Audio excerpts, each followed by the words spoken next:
नमस्कार, स्वागत है आपका जनतंत्र ऑनलाइन में। मैं हूं आपके साथ अनन्या पांडे। क्या विराट कोहली फिर से आईपीएल 2025 में रॉयल चैलेंजर्स बेंगलुरु के कप्तान बनेंगे? फ्रेंचाइजी के सीईओ राजेश मेनन ने इस पूरे मामले में बड़ा अपडेट दिया है।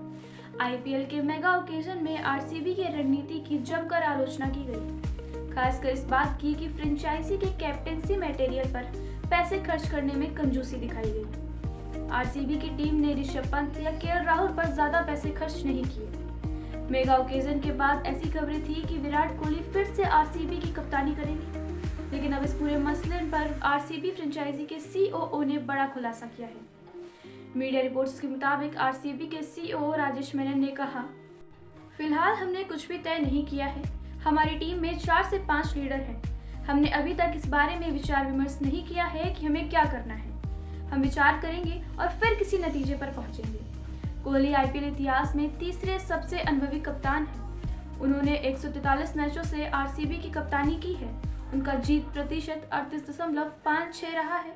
उन्होंने 2016 संस्करण में आरसीबी को फाइनल तक पहुंचाया था, जहां वे सनराइजर्स हैदराबाद से हार गए थे। आरसीबी के फैंस और कई पूर्व क्रिकेटर फ्रेंचाइजी की इस ओकेजन की रणनीति से हैरान थे।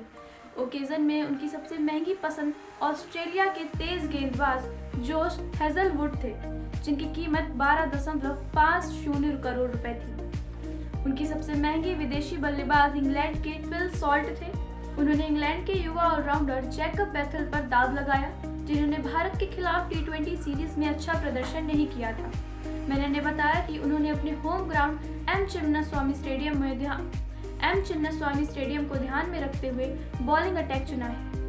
उन्होंने यह भी कहा कि आरसीबी लीग की सर्वश्रेष्ठ टीमों में से एक को इकट्ठा करने में कामयाब रही। उन्होंने कहा, हमारे पास किस तरह की कमी है और हमें क्या करना है, क्या नहीं करना है, हमें किस तरह की भारतीय कोर टीम बनाने की जरूरत है, इस बारे में बहुत क्लियर है।